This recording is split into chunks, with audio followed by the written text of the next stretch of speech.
ଅଣାନବେ ମୂଳ ଆକ୍ଟକୁ ଦେଖିଲେ ଯେଉଁ ସିଣ୍ଡିକେଟ୍ର ଗଠନ ହେଉ ବା ସିନେଟ୍ ହେଉ ଏସବୁ ସେଥିରେ ବ୍ୟବସ୍ଥା ଥିଲା। 2020ରେ ତତ୍କାଳୀନ ସରକାର ତା ଦେହରେ ପରିବର୍ତ୍ତନ କରିଥିଲେ ନୂଆ ବିଲ୍ ଆଣିକି ସେଇଥିରେ ସିନେଟ୍କୁ ଉଠାଇ ଦେଇଥିଲେ। ବର୍ତ୍ତମାନ ସିନେଟ୍ ବ୍ୟବସ୍ଥାଟା ପୁଣି ଫେରିଲା ଏବଂ ସିନେଟ୍ର କାୟା ଟିକେ କମିଗଲା।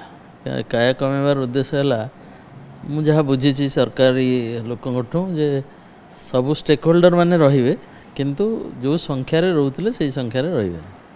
ସେଥିପାଇଁ 100 ଉପରେ ଯେଉଁ ସଂଖ୍ୟା ଥିଲା ସେଇଟା 70 ତଳକୁ ଖସି ଆସିଲା। ଭାଇସ୍ ଚାନ୍ସଲର ନିଯୁକ୍ତିରେ ବି 89 ଆକ୍ଟରେ ଯେମିତି ଥିଲା ଯେ ଚାନ୍ସେଲର ନୋମିନି, ସିଣ୍ଡିକେଟ୍ ନୋମିନି ଆଉ ଆମର UGC ନୋମିନି ସେ ବ୍ୟବସ୍ଥା ଫେରିଲା। ଆଉ 3 ଜଣ ଯାକ ଶିକ୍ଷାବିତ୍ ରହିବେ। ସେମାନଙ୍କର କନସିଡରେସନ୍ ହେଲା ଯେ ଶିକ୍ଷାବିତ୍ ଜଣେ ଆଉ ଜଣେ ଶିକ୍ଷାବିତ୍କୁ ଚୟନ କରିବେ, ଯେଉଁଥିରେ କି ପୂର୍ବ ସରକାରଙ୍କ ଅମଳରେ ସେଇଟା ଥିଲା ଯିଏ ଚେୟାରମ୍ୟାନ୍ ହେବ ସିଏ ରିଟାୟାର୍ଡ଼ ଚିଫ୍ ସେକ୍ରେଟାରୀ ବା ସେଇ ରାଙ୍କର ହେଇଥିବ। ବର୍ତ୍ତମାନ ସେ ବ୍ୟବସ୍ଥାଟା ଉଠାଇ ଦିଆହେଲା ଏବଂ ସିଣ୍ଡିକେଟ୍ ନୋମିନିକୁ ସେମାନେ ଉଠାଇ ଦେଇଥିଲେ, ଯେଉଁଟାକି ଫେରାଇ ଦିଆହେଲା। ସେ ରାଜ୍ୟ ସରକାରଙ୍କ ନୋମିନି ବଦଳରେ ସିଣ୍ଡିକେଟ୍ ନୋମିନି କରାହେଲା। ବୋଧେ ଆଗରୁ ଆପ୍ରିହେନ୍ସନ୍ ଥିଲା ଯେ ସରକାର ଯେହେତୁ ବିଶ୍ୱବିଦ୍ୟାଳୟକୁ ଅନୁଦାନ ଦେଉଛନ୍ତି ତେଣୁ ସରକାର ବିଶ୍ୱବିଦ୍ୟାଳୟକୁ ନିୟନ୍ତ୍ରଣ କରିବେ, କିନ୍ତୁ ଏଠି ଟିକେ ଦେଖାଗଲା ଯେ ଏଠି ଟିକେ ଲିବରାଲ୍ ହେଇଛନ୍ତି, ସ୍ୱାୟତ୍ତତା ଫେରାଇବା ପାଇଁ ଚେଷ୍ଟା ହେଇଛି।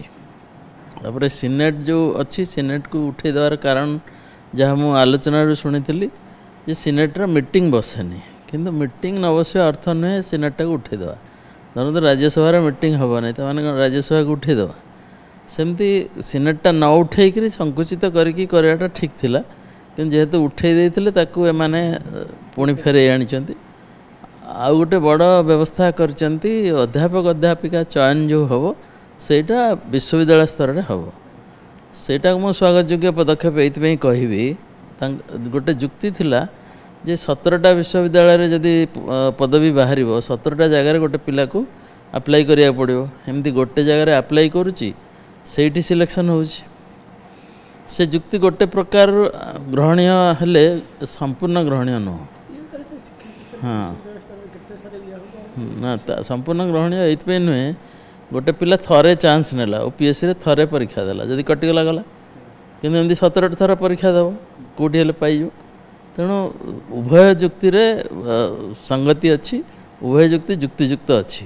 ସେଥିପାଇଁ କିନ୍ତୁ ଏ ଯେଉଁ ବ୍ୟବସ୍ଥା ଆସିଲା ଏଥିରେ କିଛି ଖରାପ ହେଇନି, କାହିଁକିନା ସବୁ ଭାଇସ୍ ଚାନ୍ସେଲର କେବେ ଖରାପ ହେବେନି, ସବୁ ଭାଇସ୍ ଚାନ୍ସେଲର ଲାଞ୍ଚୁଆ ନୁହନ୍ତି, ସବୁ ଭାଇସ୍ ଚାନ୍ସେଲର ଅପାରଗ ନୁହନ୍ତି।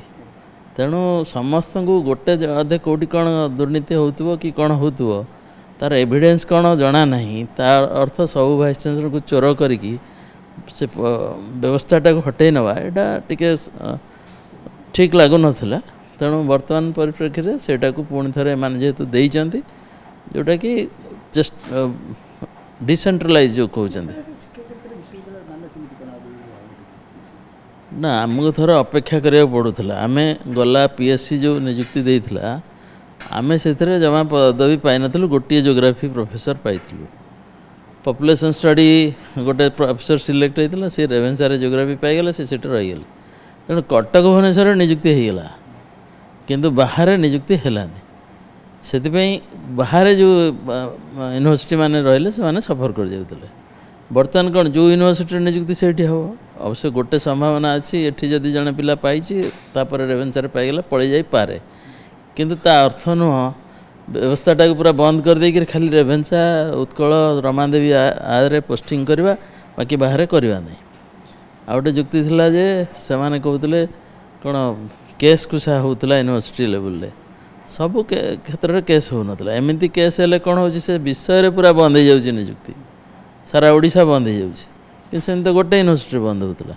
ତେଣୁ ମୁଁ ସେ ବ୍ୟବସ୍ଥାଟାକୁ ସ୍ୱାଗତ କରିବି, ଯେଉଁ ଯାହା ହେଇଛି ଭଲ ହେଇଛି। ହଁ ନିଶ୍ଚିତ ଆଣିବ, କାହିଁକିନା ଆକାଉଣ୍ଟ ଉତ୍ତରଦାୟିତ୍ୱ ଯେଉଁ କଥାଟା, ସେ ଉତ୍ତରଦାୟିତ୍ୱ ପାଇଁ ବହୁତ ବ୍ୟବସ୍ଥା ଏମାନେ କରିଛନ୍ତି। ଉଦାହରଣ ସ୍ୱରୂପ ଧରନ୍ତୁ ଅଡ଼ିଟ୍ ସିଷ୍ଟମ୍ଟା, ଅଡ଼ିଟ୍ଟା ଖାଲି ନିଜ ୱେବସାଇଟ୍ରେ ରହିବନି, ୱେବସାଇଟ୍ରେ ରହିବ, ରାଜ୍ୟପାଳଙ୍କୁ ଦିଆହେବ ଏବଂ ଆସେମ୍ବଲିରେ ଲେ ହେବ। ତ ଯେକୌଣସି କ୍ଷେତ୍ରରେ ଟିକେ ସ୍ୱଚ୍ଛତା ରହିବ। सेमती निजुक्ति क्षेत्र में कौन हम आग वेबसाइट रे जिते आप्लिकांट समस्त ना रही स्क्रुटिनी है पुणी जी रही ना रही जो जी पाइले मेरिट लिस्टा रहिबो तो ये तीन थर जो पब्लिक डोमेन को जीव से जड़े जी हेले भी डर काले केस हो कौन हो तेणु स्वच्छता निश्चय उत्तरदायित्व बढ़िबो एथरे संदेह ना विश्वविद्यालय निश्चित भाव में मजबूत हम कहीं जी इंटरव्यू कर से भल सबुठ भल पिलाटा को नब ना आ कौन खराब पिला नब कि तेणु से व्यवस्था विश्वविद्यालय निश्चित भाव में उन्नति कर संदेह ना हाँ मु नुआ आईन को स्वागत करुच्ची कारण यही परिवर्तन जो होती से नुआ आईन को स्वागत करुच्ची।